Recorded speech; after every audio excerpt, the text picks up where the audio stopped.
opening prayer.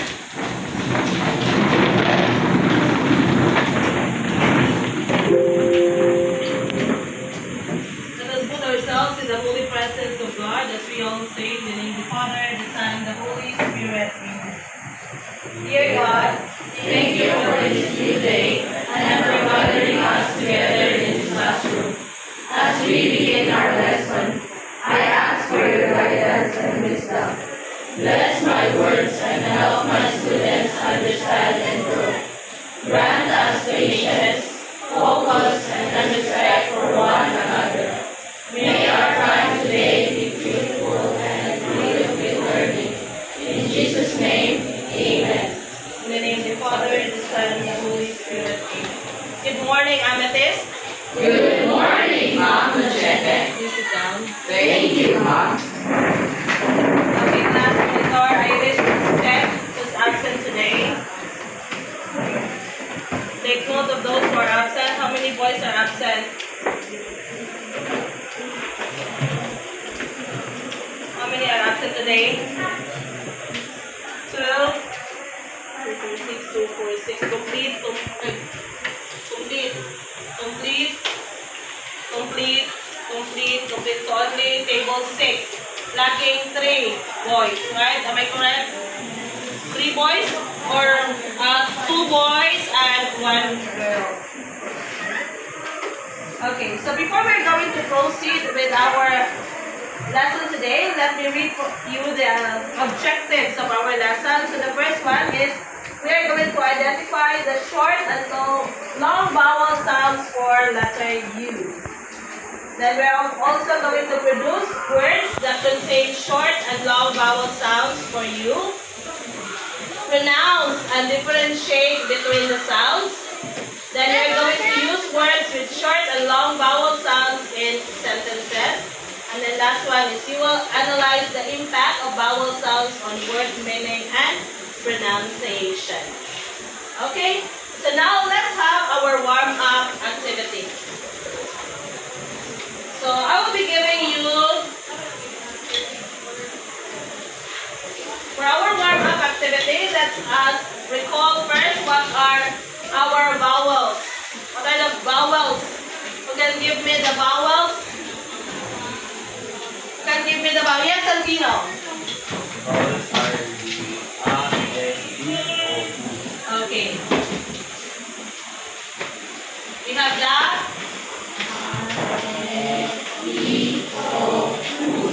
okay, so I know you are very familiar with these vowels, right?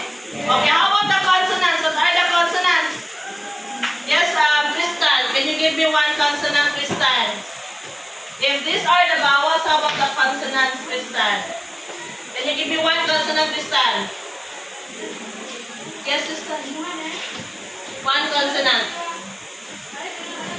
Give me one. How about yourself? Give me one consonant.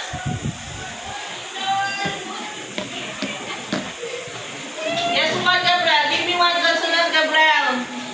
Okay, B. So those letters that belongs here are considered as consonants. So we have here the vowels, the A, the E, the I, the O, and the U. Okay, please read the vowels. Luis, can you please read the vowels? A, E, O, U. A, I, O. Is it correct? A, I, O. Yes, Nioze. A, I, O. Do you agree? Yes, Janine. How will you read the vowels? Okay, very good. It's A, E, I, O, U. Why not A, I, O, O? Huh? The sounds? The I, E, O, O. So the vowels are A, E, I, O, and U. Okay, now let's have the word sorting activity. So I will be distributing flashcards or paper, strips of paper contains word. So you are going to identify which of these letters belong to the short and the long U sound. So this is a group activity.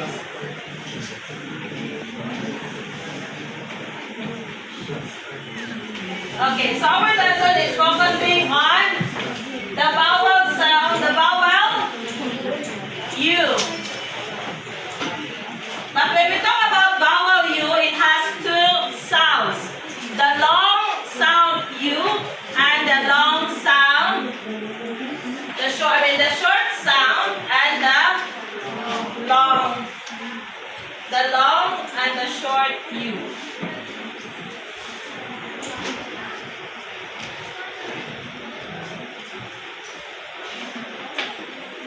So we have the short U and the long U. So now let's group or let's work in groups. So try to identify which of that word belongs to the short U and the long U.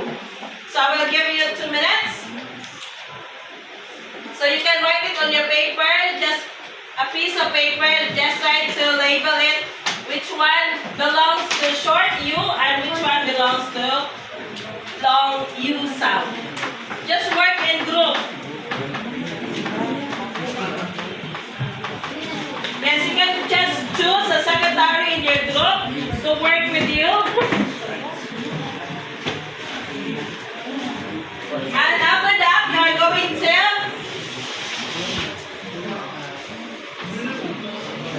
choose your secretary to write it here.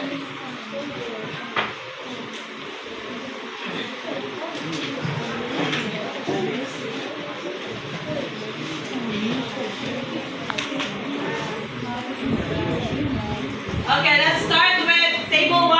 Are you ready? Erica, can you please write the words there on the board? Which one belongs to short U sound and the long U sound? Only 3? 3? How many? 3.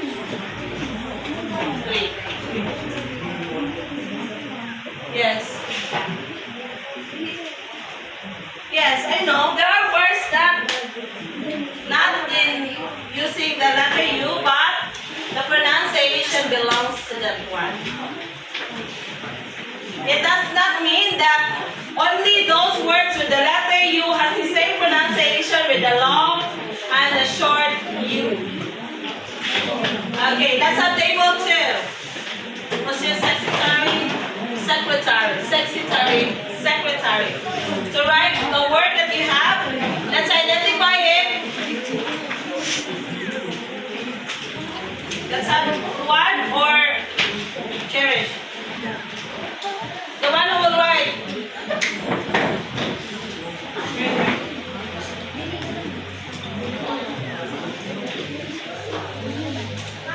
Good. So you're going to identify the words that you have there, whether it belongs to the short U or the long U.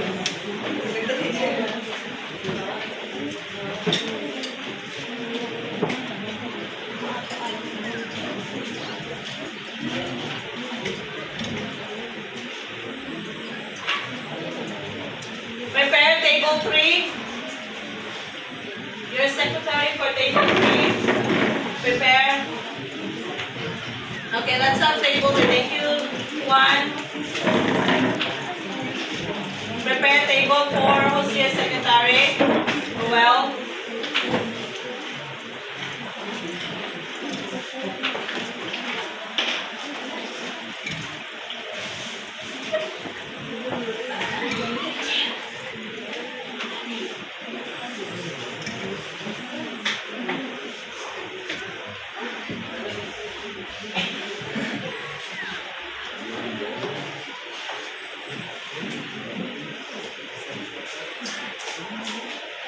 It depends on your group. How did you identify those words?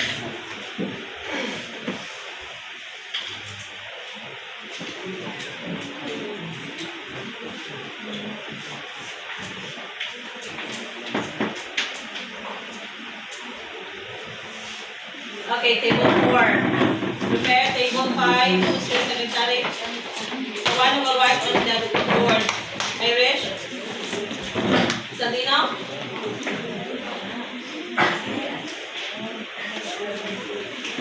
How about for table 6, Mr. Secretary? Devon? The one who will write on the board the words.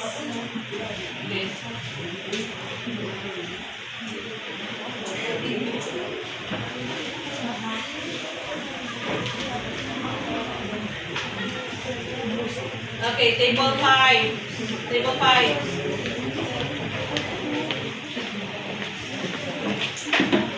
It's on table 5 now. Okay, that's on Santino. Prepare table 6.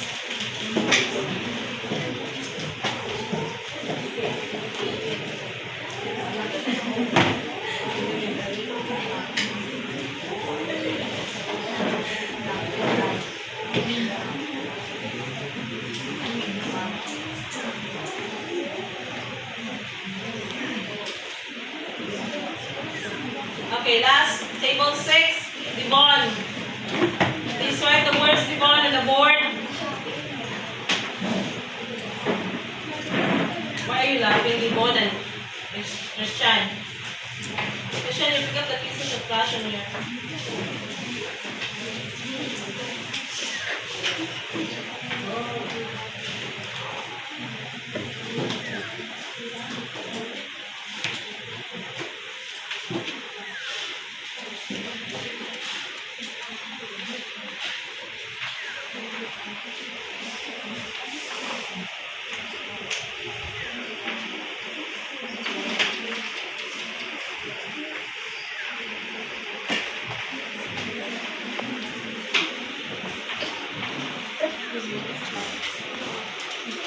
Do not write it near the whole word Devon. Adjust. Please adjust. Adjust ng mask.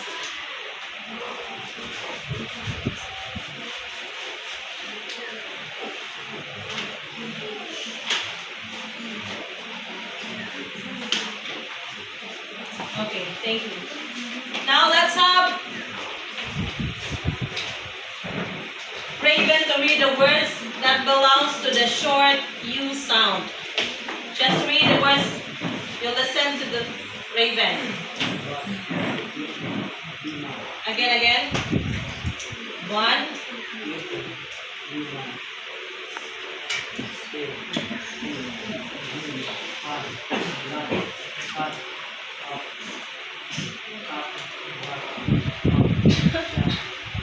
Okay, how about for the long U? Let's have Christine.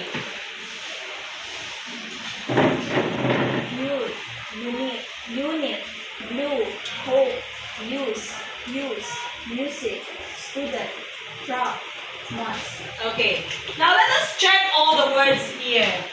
We will check if all that you have written really belongs to the short U sound and the long U sound. Okay, who can have or who can see the errors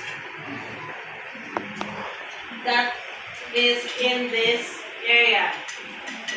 Who can identify the errors there? Are there words that it should be belong to short U? Are there also words belong to the long U here? Try to identify errors.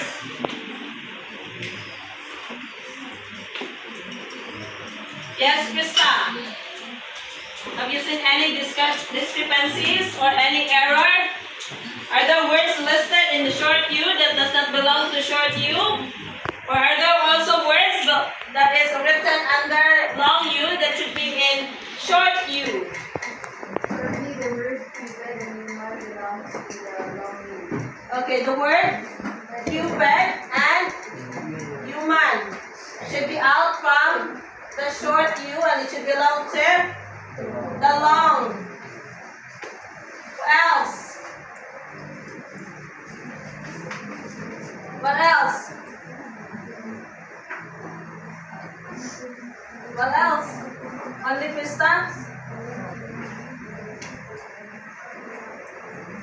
How about floor?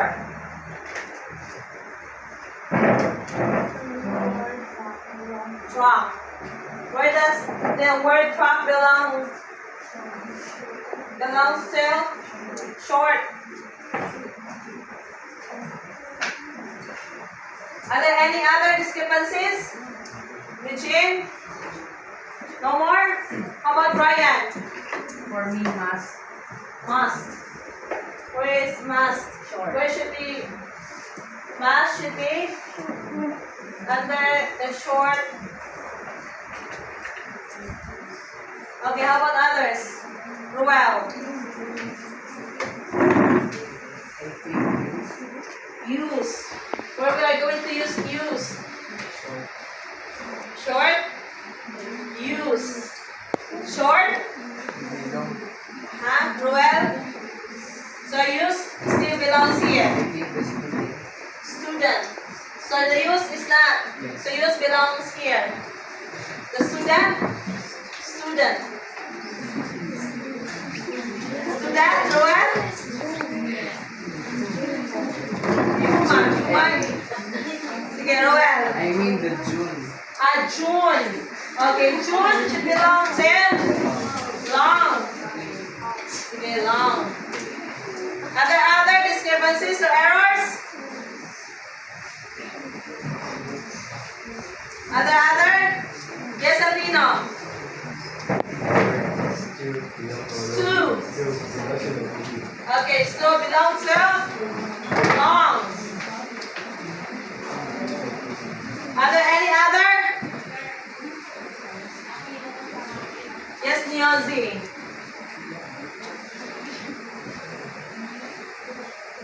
Where Nyozi? Cup? Cup? Cup belong to long U? Nyozi. Sure?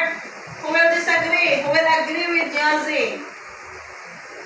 Yes, Precious. Cut? Final? Nyozi?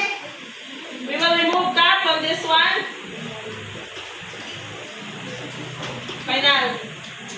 Dito no. Not final. Okay, let's try to read the words here. Let's have table 1. Bun. Again, repeat after me. Bun. Again. Okay, table 2. Again. Table 3. Table 4. Table 5. Table 6. Table 6, Christian. Again. Bye. Okay, let's have hop. Okay, all together, hop. Cup. Again. Rub. Again. Mug. Again. Shut. Again. Top. Again. Fun. Again. Run. Cut. Trunk. Must. Again. Okay. Let's have cute. Again. Unit. Blue. Whole. Use. Fuse. Music. Student. Human. Cupid. June. Stew. Now, are still words that does not belong to each column here? Based on how do we pronounce the words? Are there still any errors? Based on how did you pronounce it? Okay, let's have Natalie Bay. Natalie, please read all the words that belongs to the short U. Bun, cup, rub, mug, shut, top, fun, run, cut, truck, must. Okay. Let's have Brian to read the words under long U sound.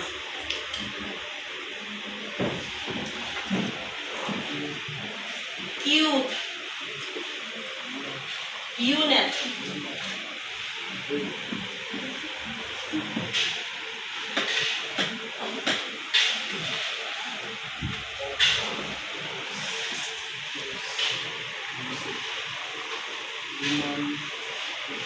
Cupid. Again. Stool. Okay. Now, are there any other words that does not belong to the group? Are there any other? Is it already correct? Is it already correct? Okay. So how were you able to identify that those words belong to the short U and those words belong to the long U? How were you able to identify it? Yes, Santino. Able to identify if it is short U or long U by the sound and how we pronounce it. Okay, very good. So let us try to identify the comparison and contrast of the long and the short U. Okay, so when we talk about short U, the tongue is raised high in the mouth. So where's your tongue? So it is raised up. No, up in the high in the mouth. And then slightly slower, more relaxed in position. So your mouth is relaxed. It is not being tense, relaxed. And then the position towards the back of the mouth. The lips are gentle. And the circular opening of your lips. The lips are circular and it is rounded.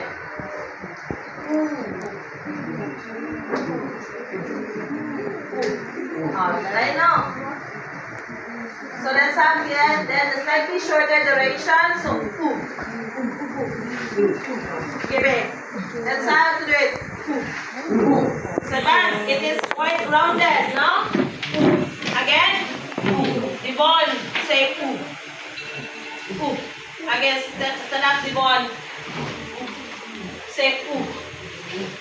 Again, stand up, Devon. Devon.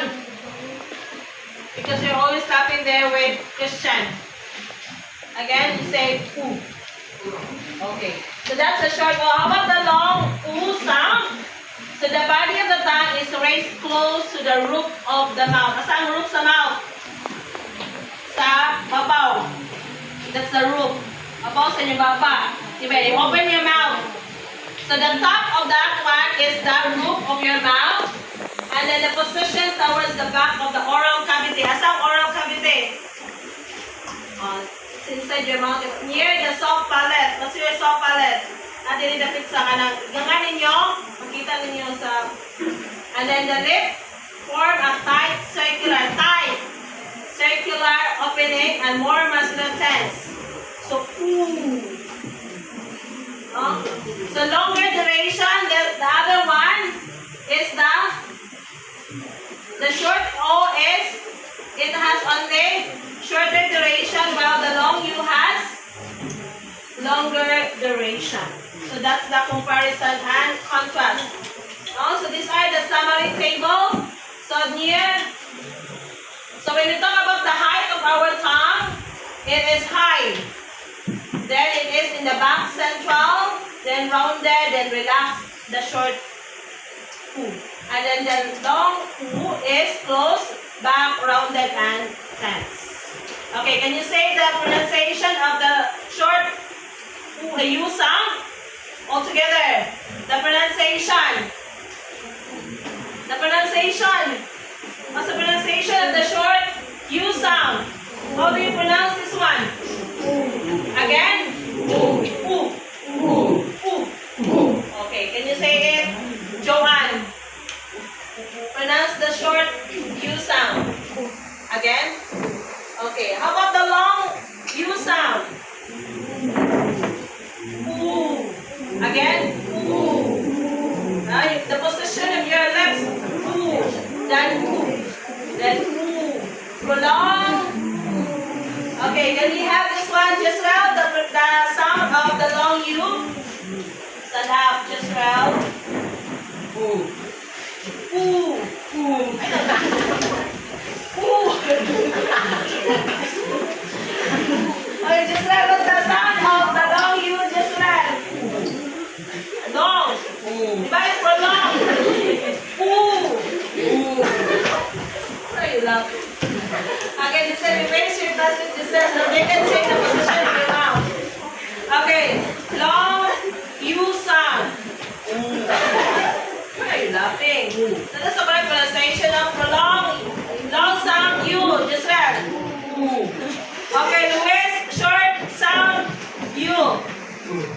Again. What's up with that difference? And again. Okay. So that is the difference between. So now let's proceed now to application time. So choose a partner, say in your table. Since you are 2, 4, 6 in each table, so choose a partner. Okay, so what we're going to do here. So who's your partner? Tasha. You're too far. Just sige. So you choose a partner nearest to you. So you will be partner with Janine, then Jason and Erica. Let's have Tristan and Precious, Archie and Flor, Gabriel and Cherish, Raven and Michelle, Jessa and Brian and Regine, Cypher and Gail, Natalie and Jessa, Janine and Noel, Joanne and Joy, partner Christine and Louise, then Nancy and Irish, Broyland and Krista, and then Celestine and Santino, then Julia, are you okay? Then you have the two of you. Ikaw mo daw sa clinic. Kaya na? So the two of you, we will just excuse Junde because he is not feeling well. Okay, for the instruction,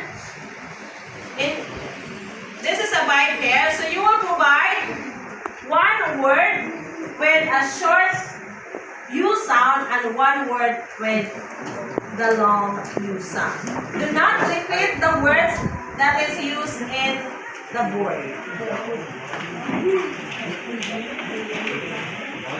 You can have, like, for example, cup and cube. So you can use your own. I'll give you 1 minute. You can write it at the back of the script with your partners. One word only. I'm asking you for one word. One word for short U sound and one word for long U sound. You write it there. Do not use the words that are already here on the board. Think another word that uses the short U sound and the long U sound. The oo and the oo.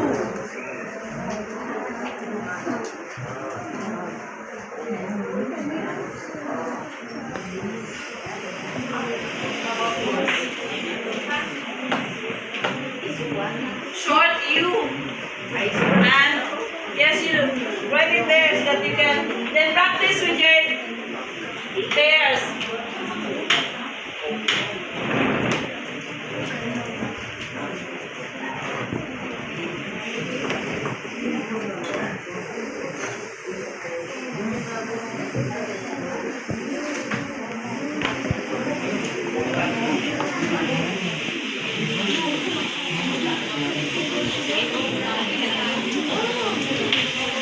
Okay, if you don't have any other word that has the same first letter word, a consonant word, it's okay.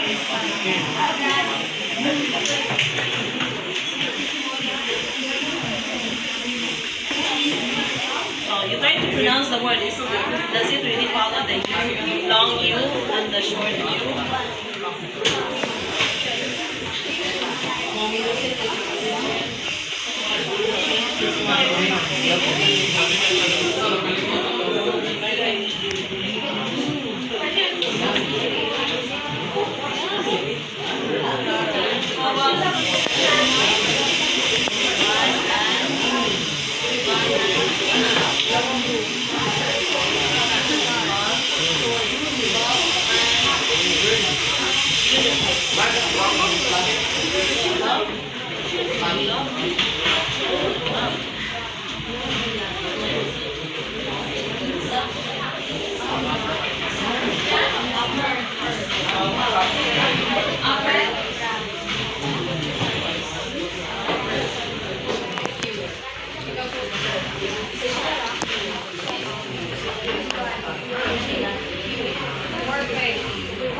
Everybody, please listen out to the one who will be presenting. Dan, you. Again. Dan, you. Butte. You. Butte. Okay, correct? Don. Butte. Okay, thank you. Very good. Let's give a round of applause to Brian. Next, let's have Cyber and partner. You listen or you listen? You listen to Cyber.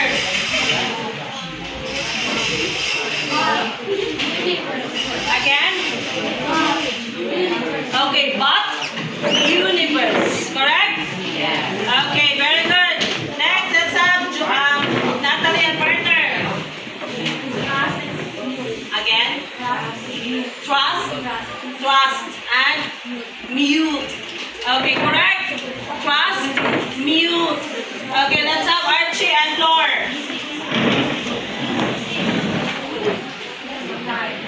Put, unite. Pronounce it correctly. Okay, very good. Next, Juan and Cherish.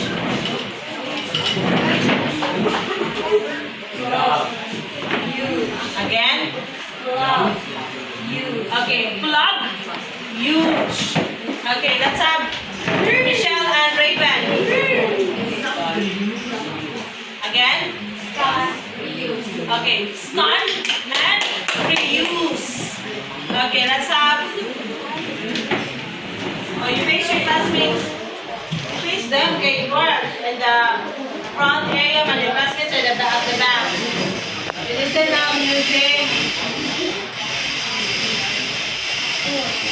Again, pronounce the word properly. Again? Put. No, put. Put. Utensil. Again?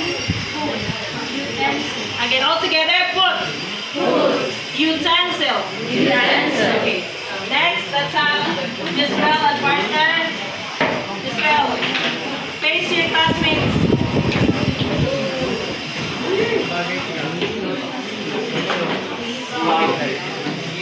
Again? Direka. Again? Huge. Again? Okay, all together say slug. Huge. Okay, let's have Eliza and Patricia.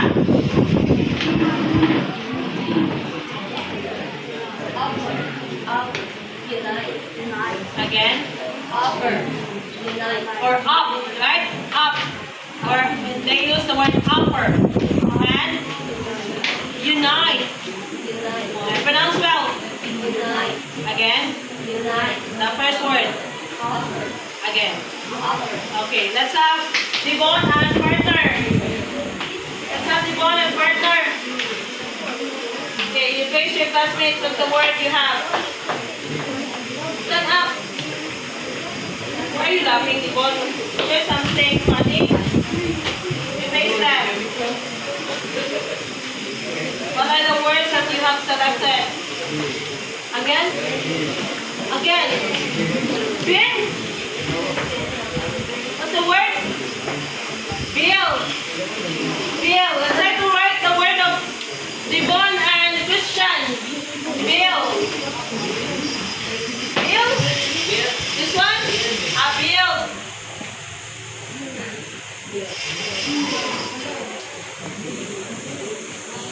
And then what's the other word?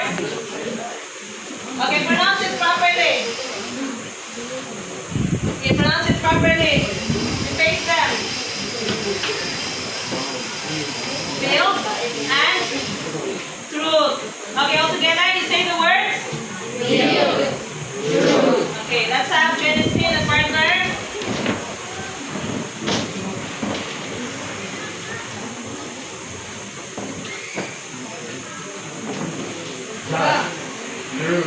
Just. Crew. Okay, just and crew. Okay, thank you. Next, let's have another partner.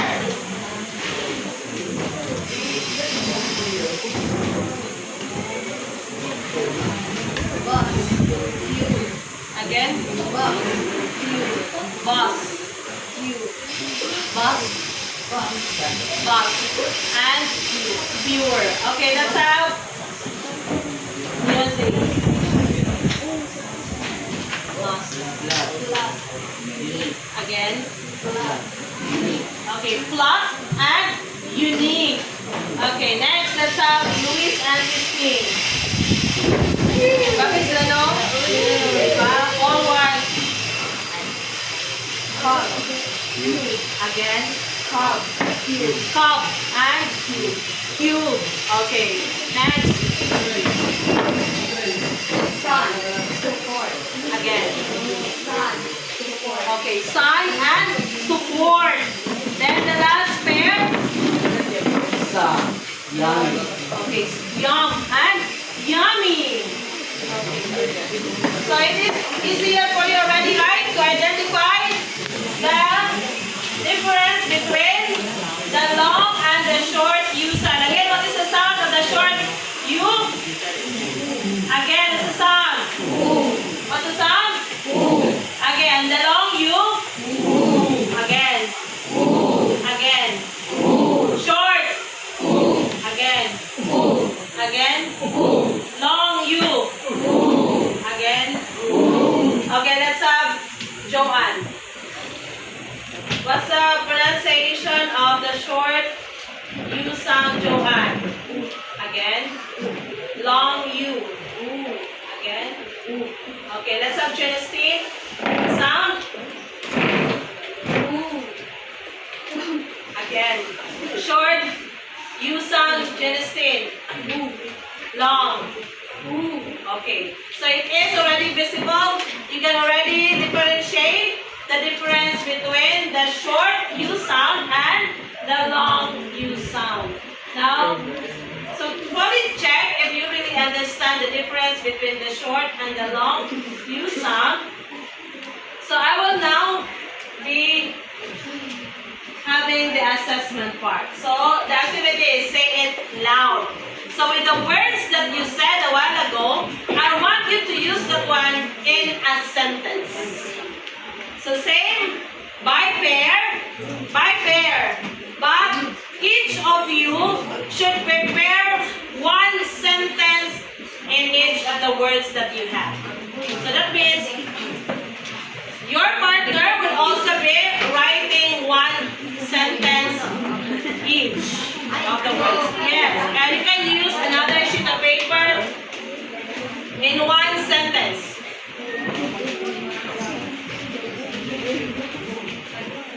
Okay, are you ready? Again, so those words that you use, so I said a while ago, use it in a sentence. So meaning, you will prepare two sentences. Or it could be, you can prepare one sentence with the two words within the sentence. You can choose. You will prepare two sentences with different words being used in a sentence, or one sentence with the presence of the two words already. You can select one sentence, one word that you have said a while ago, or one sentence with already the two words. For example, the build and the truth. That means you will use that one in one sentence only. And after that, we're going to say it aloud.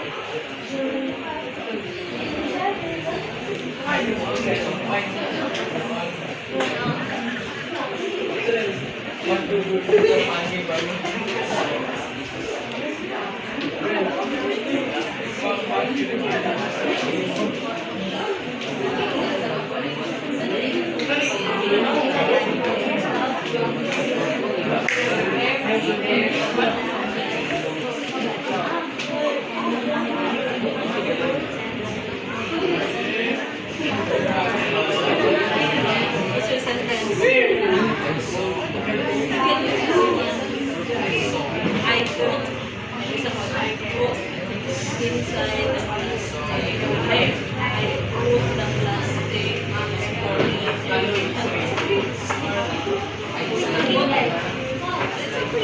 for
cake is yummy, but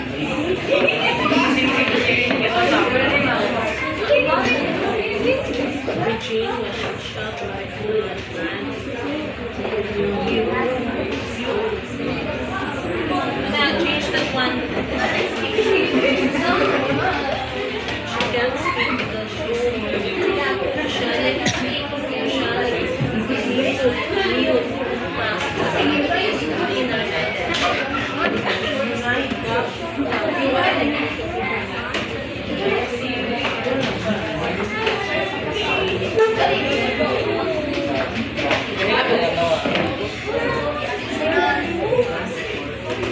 Yes.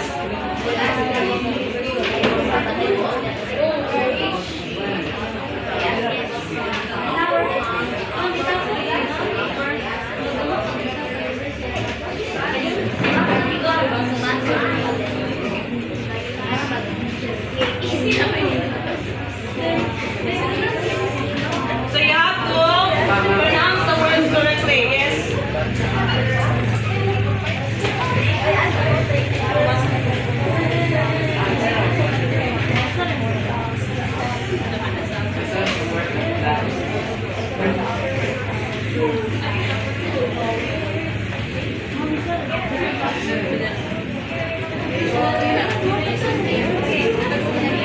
So if you have two words, so the two of you will say, read the sentences. I mean, if you have two sentences, so the two of you with your partner will say the sentences.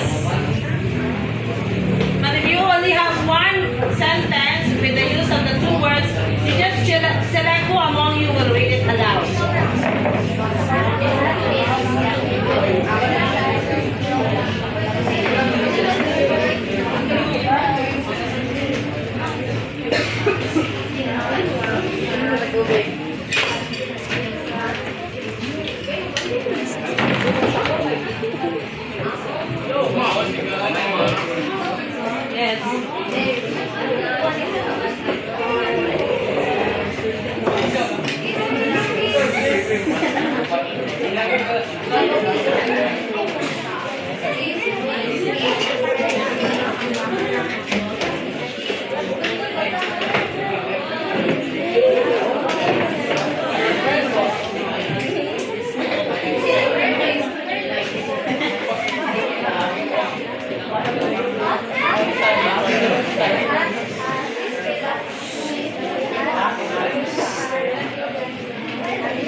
Okay, are you now ready?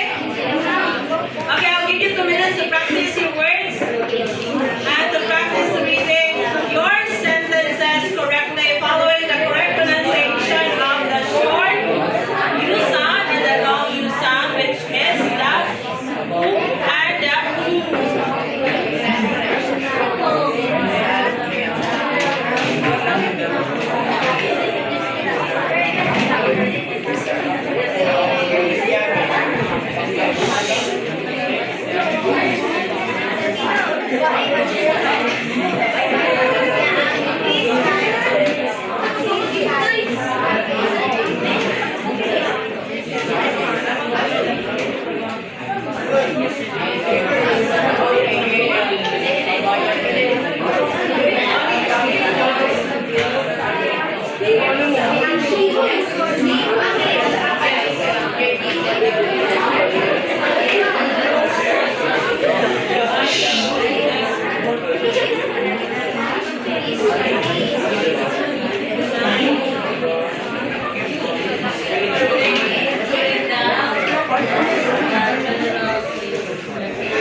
I to review your sentences.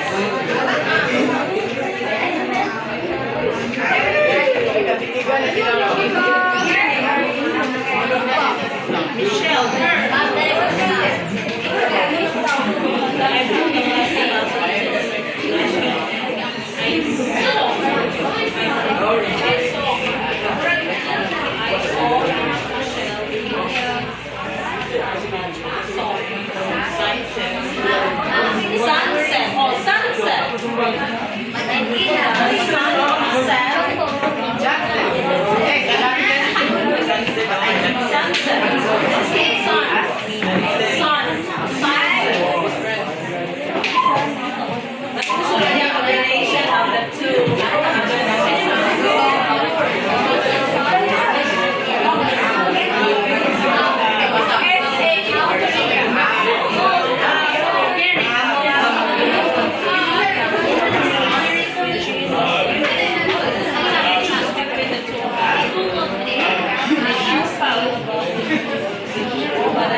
Okay, louder, Jessa, so that they can hear, their teacher can hear. No more practices now. Let's listen to Jessa. Christian, no more practices. Christian. No more practices. Okay, Jessa, louder your voice. Make it sure that I can hear you by here. Again. Again. She can speak because. Again. Okay, so what is the word there? What is the word? Milk. What is the sound of milk? Where does milk belongs? Where? Long. You sound. Okay, let's have Natalie. Only one. Okay, let's have Lisa.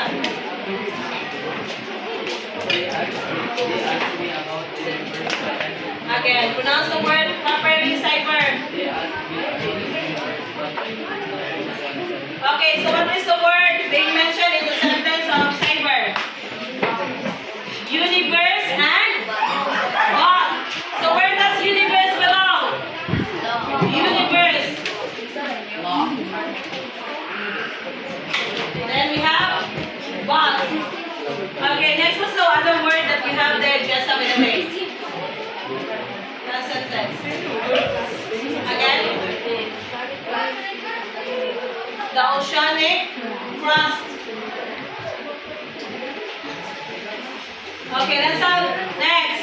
Yes, Brian. Regine was shot by a gun and puked. Okay, where's the word there? Puke and gun. A shot, not gun. Shot. Yes, it's up Janine and partner. The purple young bake shop made a super yummy cookie. Okay, so where is the word there? Yum and yummy. Okay, next pair. Next pair, let's have.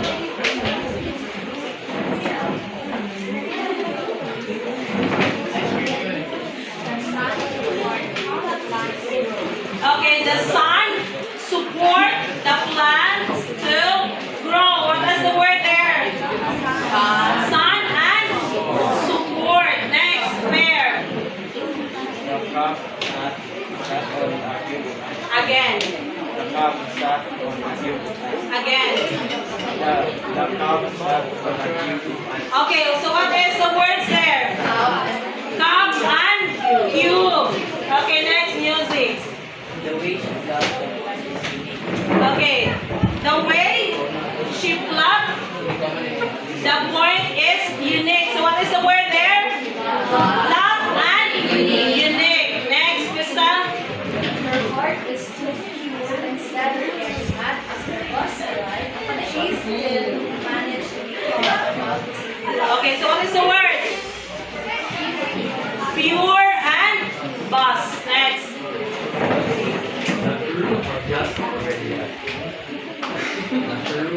Okay, so what is the word? True and just. Okay, let's have Michelle.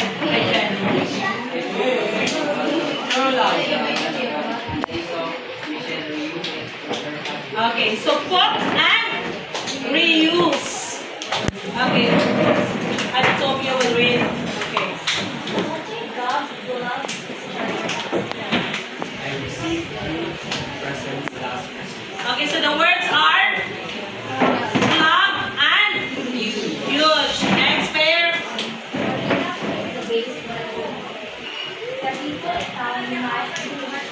Okay, so what is the word there? Arching. What are the words used, arching? Again, sanap. Put and again. Again, pronounce the word. Put and. Okay. Let's have here.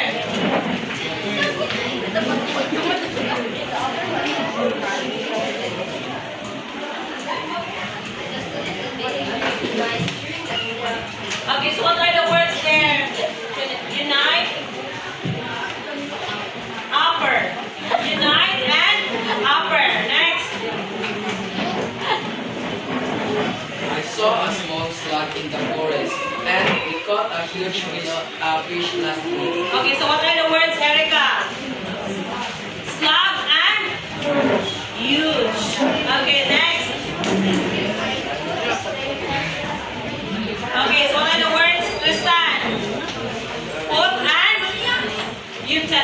utensils.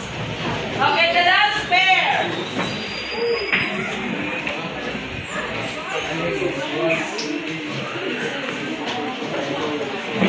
Next.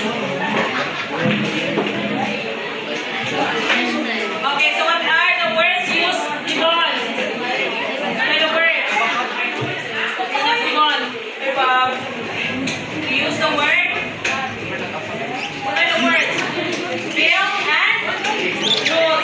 Okay, so now it is easier for you now to locate which word has the pronunciation of the short and the long U sound. So why it is necessary for you students to learn the correct pronunciation of the words? Why it is necessary? Or why it is very important?